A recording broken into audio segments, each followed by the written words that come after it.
Good afternoon and welcome. And today I'm going to talk about The Promised Neverland Season 2, Episode 7. We're almost done with this series. We're almost done with the season. The anime version of The Promised Neverland. We're almost done with it.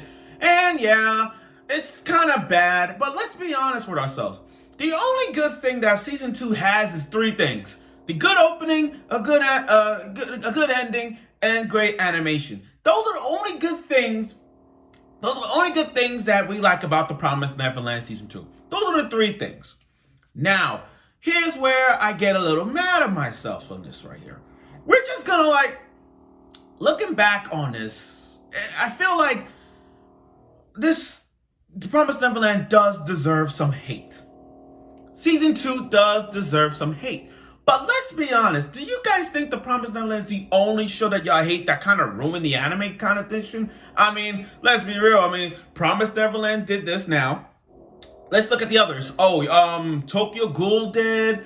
Tokyo Ghoul did. Rosario Vampire. And in fact, even the most common one that's in my head right now is Akame Got Killed. Akame Got Killed didn't even follow the route. It went by their own route because their route is different. And if you read Akame Got Killed, you notice a lot different than the anime version. So again, you might want to read Akame Got Killed. Episode 7 of Promised Neverland, it has so much conflict. It's conflict. It's like which side you want to be on. Whose side are you fighting for? And again, it's all about the conflict thing. But again, they're skipping so many arcs right now. It's not even funny. Like based on where they at right now, they at the King of Paradise arc. But this is where I get a little mad at because again, they're skipping other arcs in this one. Now I don't know where they're going now. I don't know the plot of all this now. Well, no, the plot's there, but I don't know where this anime is going towards. You know what I mean? I don't know where it's going towards. And right now in this season, they got the manga dialogues. They got the dialogues from the manga and put it into the anime. But where is this leads to? So without further ado, here's my review of episode 7 of season 2 of The Promised Neverland. So it ended with a cliffhanger with them, with the dispute between Emma and Norman. Aside from that, it's kind of confusing for most people. Like this show right now, this episode's going in circles. Okay, you want to kill demons? We've been trying to kill demons since season 1, but now we're in this season, we don't want to kill demons. So now it's okay, whose side are you fighting for? Are you Team Emma or Team Norman? And listen, and if you watched, and the conflict that these two has is in a debate. Who you and have to listen to them who you want to root for. Let's look at Team Norman. Sure, Norman wants to eradicate the demons. He wants to eradicate the demons so much that he wants the world to be free of demons and nothing else. Because after all the shit that he's seen with Connie and everybody else getting fed by the demons, yes, he wants to eradicate every demon out there. But then you look at Team Emma. You look at Emma's perspective, and Team Emma's oh, we met other demons like Mokuja and Sonju. We met them demons in the forest, and they don't eat humans. So they're okay, what if we make an antidote that will allow demons not to eat humans, but let's have the demons have a normal life. So again, Team Emma or Team Norman? That's the whole conflict. So the whole conflict between those two is eradicating. And what's funny? This episode kind of show a lot of development in Emma. Emma's always brash. She always rushes into her son. But her solving problems like this in this episode kind of it's really good. It's really good. It's really good. But again, the whole let's eradicate the demons. I gotta kill the two demons or whatnot. Because of their blood, the evil blood girl's actually Mokuja, whatever. I can't say her name, right? But the point is, Norman's trying to kill him. Now, this is where the deal comes in. After the whole conflict that Emma and Norman has, they're okay, let's make a deal.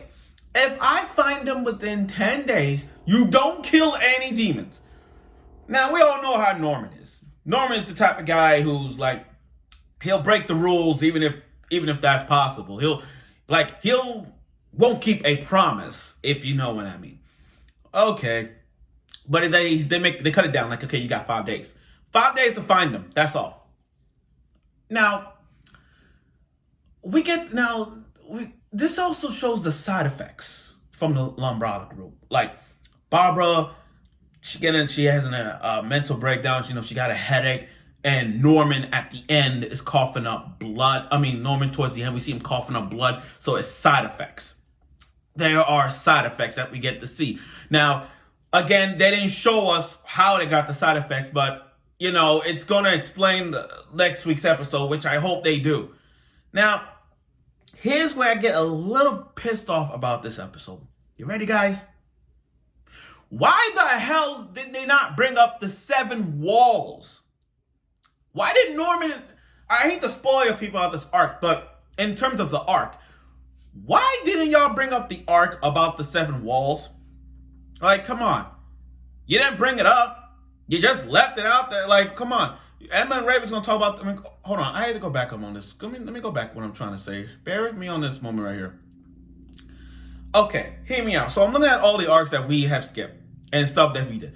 So we got to the King of Paradise arc thing. Okay, I guess this episode right now, King of Paradise. But then, what about the 7 walls arc? You're going to skip that arc? So we're not going to talk about the 7 walls. We're just going to have them looking for Sonju and Mujika in the forest. So all the birds, all that kind of thing. And what's next? You're going to get us to the Imperial Capital battle arc? Is that what you're trying to do? Is that what you're trying to do? It's one thing to skip the Goldie Pond arc. That's what, you skip one of the best arcs. The Goldie Pond arc, one of the best arcs ever. A top 3 candidate as one of the best arcs. And now you're skipping the 7 walls. Really? I don't know if they're skipping that, but if they're gonna do that, don't do that. Don't do that. I don't know where this is going. To be honest, I don't know where this is going. I don't know where this is going. Are we just gonna find them? Is that what they're gonna do? We're just gonna find them and then we're just gonna go into the Imperial Capital battle arc. I don't know where this is going. But again, this episode does show a little conflict between Emma and Norman's confines, in terms of do we kill the demons or do we not? Do we want demons to have a society like the humans? Then yeah. So when Emma explained it to the kids, I can understand their frustration because after everything they have been through, you still want to help them. But then there's things okay, here's the side effect though. Norman wants to kill the little demon girl and Sonju. They want to kill them. They want to kill them. And it's but they're friends, you know what I mean? So Emma is trying to convince them okay, I know what they did is wrong. I don't understand what demons been doing, but there are some kind demons out there. If we could just have these demons not eat the humans, then they could have their own peaceful world and we don't have to give a shit about it. Now, with Norman's ending, it's kind of straightforward, okay, Norman is we see a little flashback of season 1. We got a flashback of season 1 where Norman is walking with Isabella towards the gate. And Norman reminiscing of that truck when he saw Connie's right there, drained by the vampiric flower. But Isabella took it to the other door and just said, and then it ends up with a man said, "Welcome, Norman. We've been waiting for you." So again, we know who it is. I'm not gonna spoil it, but for those who want to, go right ahead. I just don't know where this goes. I don't know where this goes, guys. I'm sorry to say this. I don't know where the anime route of the Promised Neverland is going. I swear it's like a full circle. Wait a minute. We went from this way, but then you're going back this way. I don't know where this is going. It's so many full circles in this episode. And I don't know how many arcs is going to skip again. But again, I think what they're going to do is okay, we're going to skip the 7 walls arc and go to we're going to skip the 7 walls arc and just go straight into the Imperial battle arc. And that's it. That's it. Well, again, this episode was basically the drama and the conflict between killing demons or not killing demons. Whose side are you fighting for? Hashtag Emma, hashtag Ray. Hashtag Norman, hashtag Emma. Whatever side you want, you gotta be on it. That's what this episode really, really is about. The conflict that Emma and Norman has with the whole like killing demons or not, it's up to them. It's up to each individual. But there's going to be some betrayal. I sense something. I don't know. Like I said, I don't know where this is going. But whatever the direction that it is, let's just see how it goes. So, again, I don't know. Again, the whole plot thing with the whole like, okay, we got to find those two demons. I don't know where this is going. But if they decided to change it up a bit, maybe it'd be like, oh, okay. But like I said, we're on episode 7. So whatever few episodes left in store for us, we have to see. So thank you for watching the episode review of The Promised Neverland, Season 2, Episode 7. And like I said, we're skipping another arc, so we're going to get to this arc. So let's see how that works. Or whatever they take it down from, up a notch. So thank you for watching the video. I look forward for next week's episode, and I hope you will.